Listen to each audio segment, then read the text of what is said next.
November 4, Charlie, Charlie, number 2, runway 36, clear to land. Which ones are ground local? For the ground? Which ones are first? This one's going to be first, and him, and Gamma Jet is off at Bravo, and then you want that released. Okay. Right here, I have one aircraft in the air getting established on final. I have 2 aircraft in the pattern, and I have around 3 aircraft waiting at the departure end, waiting to take off. I also have a Gamma Jet that needs a release. November 310, Juliet Foxtrot, Valdosta Tower, wind 360 at 15, altimeter 29er, 902, stay position. Number 301, Juliet Foxtrot, we're about 6 miles southwest of the field, requestable self-landing. Okay. November 310, Juliet Foxtrot, make straight in, report 5 miles. On the ground? So here, the aircraft is telling me he's better set up for a left base instead of me having him go make straight in. So now my plan has to change, so I'm going to have him enter a left base. Foxtrot, enter right base, report established. So that was just a misspeaking on my end.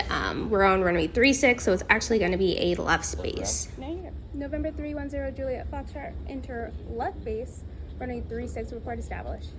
Here, I'm just telling the aircraft, once you're there, tell me you're there. This is like this. I'm not sure if you guys noticed, but ground has been trying to get my attention. So I have a lot going on in my airspace, but he's also trying to talk. Here you see me moving around my strips just to make sure that they're in the right order on who's coming to my runway. Here you see my instructor giving me instruction, basically saying, hey, that aircraft is on the runway. It is turned right.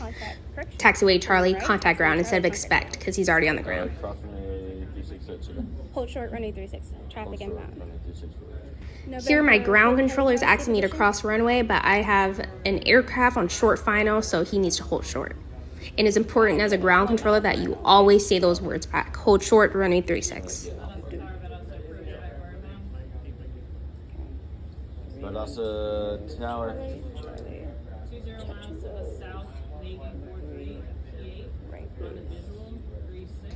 Here, my instructor is acting as approach. He's calling out the tower, basically saying that we have an inbound coming into our airspace. It is a Navy jet, a P-8, who is coming in. Right here, you see me looking at my strips to make sure what is my plan. I have to create a sequence at this point. So I'm trying to make my 5 next calls in my head. Release from Gamma Jet, he's off at Bravo. Right here, I'm asking my ground, can you get the release for this dude? I can get him out right now. I have nothing going on that's close by me, so I can get this Gamma Jet out. Can I get the release from Gamma Jet, he's off at Bravo? Valdosta Tower, Valdosta Tower. So right here, you'll hold my instructor stop the simulation just because she's going to go over why that wasn't the best decision. I had a Cessna that's making left close traffic. I could have had him make right close traffic because the release I'm going